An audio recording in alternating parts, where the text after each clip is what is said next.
is what real magic looks like. Felix Faust, Origins. This ancient sorcerer struck a deal with demons. The Justice League has faced countless villains, but no one stands in the same line as an ancient master sorcerer who has all the knowledge one needs about occult magic. Brevis Vitae.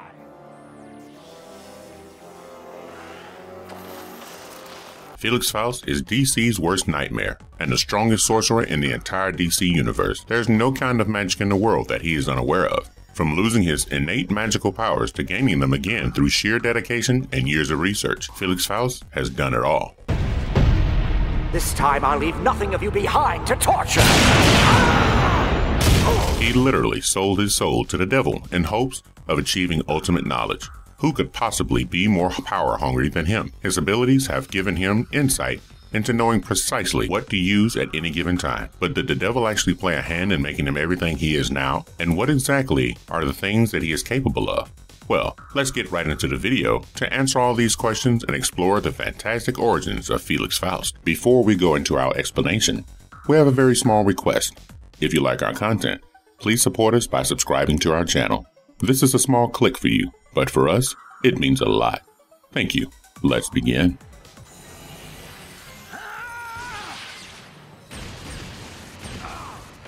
The first comic book experience explored. Felix Faust made his first appearance in the DC Comics in the Justice League of America, Volume 1, Issue number 10, which was published with a cover date of March 1962. He was created by Gardner Fox and Mike Siskowski. The issue was titled The Fantastic Fingers of Felix Faust. It begins with the rise of three huge demonic figures. The first one rises from deep inside the solid ice near an Antarctic expedition base. The second rises from the heart of the mighty Xinjiang Desert in western China.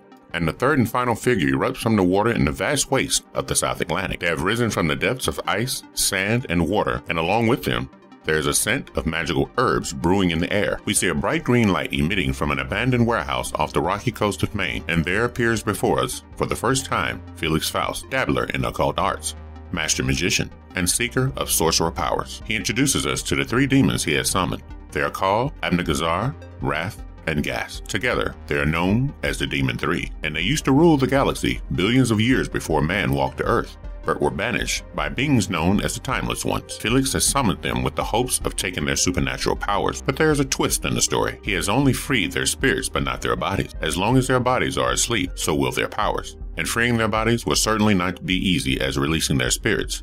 Before being captured by the overwhelming powers of the Timeless Ones, the Demons Three created three different objects that would now contain their powers. As a result, they can never be entirely destroyed and can only lie buried until someone finds those three objects, even if it takes millions of years. These three objects were the red jar of Calathos, which belonged to the demon Gast, and the green bell of Utul, which belonged to the demon Abnegazar, and the silver wheel of Nyarlath, which belonged to the demon Wrath. But the demons believed that no mere man could ever find these three objects because the Timeless One hid them well under the protection of supernatural guardians. Even if Felix somehow managed to find it, it would take at least 100 years for them to be completely free. But they noticed Felix's dedication to setting them free, so they are ready to assist him in whatever way they can. They suggest he attain superpowers in order to overcome the guardians and get the three objects, and the ones who ultimately come to his mind are the members of the Justice League of America, who obviously will not help him in his devious plans. So they ask Felix to gather 9 different objects for them, after which they start a weird and ancient enchantment that includes the names of all of the 9 members of the Justice League of America. Once the enchantment is finished, Felix sees that his fingertips have changed into the actual mannequins of the Justice League members. The 3 archdemons tell him to touch the 9 different objects before him with his fingers, one by one. So Felix begins by touching Flash to the wing of a bat, Batman to the shell from the great seashore, Superman to the hide of a cat, Snapper Car to a chip of an elephant's tusk, Wonder Woman to a pomegranate, Martian Manhunter to a white death's head, Green Arrow to a goose feather, Aquaman to a mallet, and Green Lantern to the skin of a sheep. This resulted in the completion of a sorcerer's circuit, and soon the 9 members of the Justice League of America would literally be at the fingertips of Felix Faust. Now, the dread talisman for Batman is a seashell, and for Flash, it is a wing of a bat. So while battling the new enemy, Flash accidentally gets caught up in a piece of Batman's cape that essentially resembles a batwing, and he starts to fade away. In the next moment, Batman ends up headbutting a light switch that is made of mother of pearl, which is another form of seashell. This means that Felix has now successfully captured both the heroes. In another fight, Superman ends up laying his hands on a Mongol who wears the skin of a tiger, a species of cat, which leads to his doom as he starts to fade away as well. Next, Wonder Woman utters the word grenade, which is derived from the Spanish word granada, meaning pomegranate. Thus, she also falls into Felix's trap. His fifth victim is Martian Manhunter, who accidentally drives through a cloud formation that resembles a death head's moth. On the other side of the world, Green Lantern heads towards the fight and a battering ram hits him, which is another form of sheep, adding another victim to Felix's fingertips. Now moving to Aquaman, he steps on the head of the great hammerhead shark, representing just another kind of mallet, which confirms his fate. Snapper Carr falls under the same trap when he touches his opera glasses with an ivory casing. Ivory is the same as a chip off an elephant's tusk. And finally, Green Arrow also follows the other members after touching one of his arrows made of goose feathers. As if in the blink of an eye, all the members of the Justice League of America stand before Felix Faust in the lighthouse. He orders Superman, Wonder Woman, and Green Arrow to get the red jar of Calathos, Flash, Batman, and Martian Manhunter to get the green bell of Uthul, and the trio of Green Lantern, Aquaman, and Snapper Carr to get the Civil Wheel of Naralath. All the heroes seem helpless against the spell of Felix Faust, and as commanded by him, they head out to search the world until they find the three dark objects, struggling to make it through every obstacle in their path. The heroes go beyond the depths of the earth, volcano, and water to successfully attain the jar, bell, and wheel, and bring them to the lighthouse. Felix Faust feels victorious after achieving the three objects, so he commands the Justice League of America to stand still and watch him perform the incantation, which will set the three demons free to roam this world. Felix takes the incense from the red jar, a peel from the green bell, and spins a silver wheel to start his magic. It looked like soon the three demons, Abnegazar, Wrath, and Gas, would grant Felix Faust such immense power that he would become the greatest sorcerer in the entire universe. But his plans meet with disaster when suddenly a number of flying fish from the sea fly into the lighthouse through the open window and attack Felix Faust. As it turns out, although motionless himself, Aquaman was able to send out a mental command to his friends, the whale and the flying fish, to come to their rescue. The attack left Felix defenseless, resulting in his fingers returning to their normal state. This breaks the spell that left the Justice League members helpless, and now they can move freely. Wonder Woman captures Felix Faust with a lasso, and Green Lantern puts a stop to his spell with a beam from his power ring. But did he? The issue ends with a slight surprise. The Justice League of America is actually unaware of what Felix has actually set in motion. His incantation lasted long enough to put into operation the forces that would release Abnegazar, Wrath, and Gas in about 100 years. So perhaps the Earth is only safe for now. Who knows what the future holds?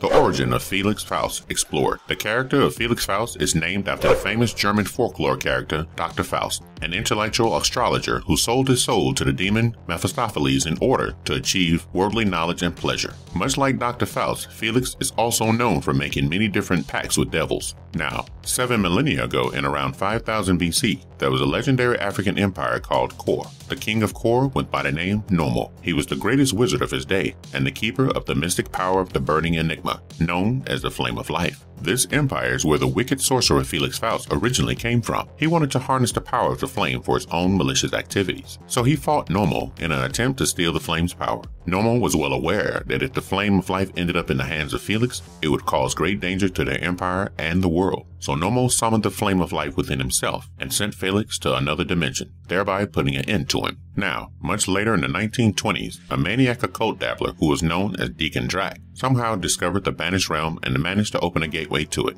As a result of this, Felix Faust was now free, and he crushed the soul of Drac in order to take over his body. Since then, he went on a pathway of self-discovery and read the story of how his namesake, Faust, had sold his soul to the devil for supernatural powers. Naturally, he wished to do the same thing, so he studied dead languages in Vienna, archaeology in London, and the history of Saban. To seek more knowledge, he also visited the ruins of Ur and Lagash in Chaldea, which is famous for its magicians. When even that did not feel enough, he unearthed a copy of the almost fabled Necronomicon, the Book of Black Magic, which was written by the mad Arab known as Abdul al-Hazred. He did all of his research for only one purpose, and that purpose was to learn the conjuration through which he could unleash three demons, Abnegazar, Wrath, and Gas, and attain their superpowers for himself. And that is how his comic book appearance came into being.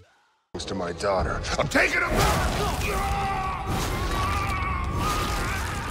Felix Faust in the Constantine TV series, live-action adaptation. The Constantine TV series that was adapted from the comic book series Hellblazer and ran for one season of 13 episodes featured the character of Felix Faust. His role is played by the American actor Mark Margolis. Felix appears as an enemy of John Constantine, the protagonist and master of occult in the series. Constantine always considered Faust to be just another old, mediocre second-rate magician, while on the other hand, Faust despised Constantine, seeing him as a fake and a con artist. Faust had finally succeeded in inventing a spell that could extract human souls from the bodies that were still alive. At that point, this task was considered impossible. He then relocated to New York City and set up shop in a warehouse at the abandoned Haskins Railroad Yard just outside of Brooklyn. He started stealing the souls of people in the neighborhood and also ended up taking the soul of Geraldine, the daughter of Chas Chandler, who was Constantine's oldest friend. Another partner in their team was a girl named Zed, so Chas, Zed, and Constantine met a local medium named Fennel to inquire about the stolen souls. But before he could help them, Faust managed to kill Fennel. Sadly for him, Zed had psychic powers through which she located Faust's hideout in the Haskins Railroad Yard. However, Constantine was in a dilemma because if he were to kill Faust, he might risk losing all the souls he had captured, including that of his friend's daughter. Faust had his own secret motives, so he proposed a deal in which he would free Geraldine's soul in return for Constantine to banish a local soul-devouring demon named Carapasan to hell. But when John and Zed tried to capture the demon, things escalated, and John was forced to kill it. Since he had failed at his task, Faust refused to release Geraldine. Now, Chas, who had 32 souls trapped inside of him, offered himself to Faust if he agreed to release his daughter.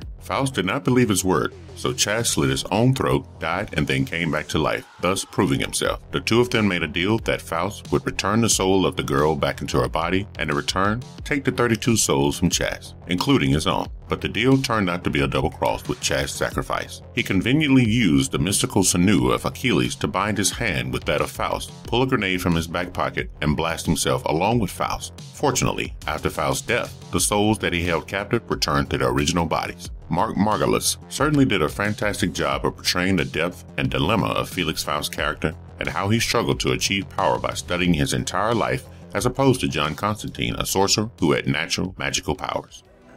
Luminos Dactor. Felix Faust in the DC Animated Universe. In the DC Animated Universe, the character of Felix Faust was voiced by Robert Englund. He appears in the Justice League as an archaeology professor with an obsessive interest in magic and the dark arts. Eventually, he becomes a sorcerer, and he would use his sorcery to seek revenge on those who mocked him. So he was dismissed from the university where he taught. Later on, we find out that Faust plans on getting the key to open the gate to Tartarus, the realm of Hades, because he has made a deal with the god to obtain ultimate knowledge. In exchange, so, he uses a Gorgon talisman to turn the Amazons of Themyscira into stone, forcing Wonder Woman to acquire the pieces to that key. Now, despite the attempts of the Justice League to stop him, Faust succeeds in freeing Hades and even offers up Queen Hippolyta as a gift. But Hades betrays Faust by making him age quickly, which immediately turns him into a frail old man and tells him that ultimately pain and suffering are all mankind will ever know. Although Faust soon somewhat recovers and casts a spell against Hades, the spell turns him into his more powerful form instead of hurting him. In the end, Wonder Woman manages to break the key, which returns Hades to Tartarus, while Faust starts to fade into dust and is pulled into the underworld. This time I'll leave nothing of you behind to torture!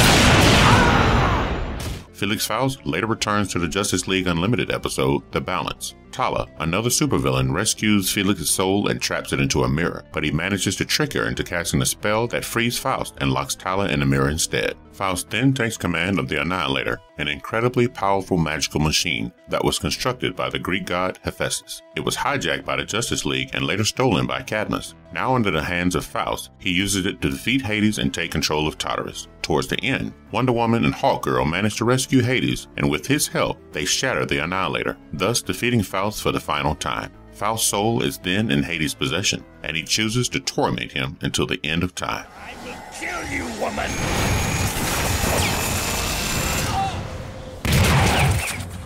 What makes him so incredibly powerful? Felix Faust initially possessed innate magical powers, but after he took over the body of Dakan Drak, he lost his native abilities to perform magic at will. Since then, he's had to extensively study the occult powers, black magic, and other forms of demonic powers in order to attain the knowledge of powerful spellcasting. It also means that he has the ability to transfer his energy and soul into other beings. After all, he is a master sorcerer who can manipulate organic matter. His obsession with ultimate knowledge has helped him become the dreadfully strong sorcerer that he is today. Apart from that, in order to satisfy his everlasting hunger for more power, he also constantly makes pacts with different kinds of demons by summoning them and using their powers as his own. He also has an enhanced vision, telepathic and psychic powers, and the ability to communicate with the souls of the deceased. He can use illusion casting, which is the ability to generate illusions that appear real, and on several occasions, he has also resurrected the dead. There's no doubt about it that he is fully immersed in the dark side. As a DC supervillain who has immense knowledge of the field in which he excels,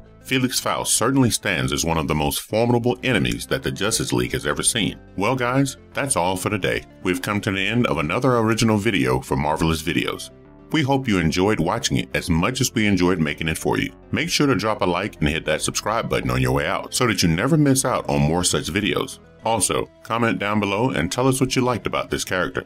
Until then, everyone stay safe, take care, and see you in the next video. We hope you have a fantastic day.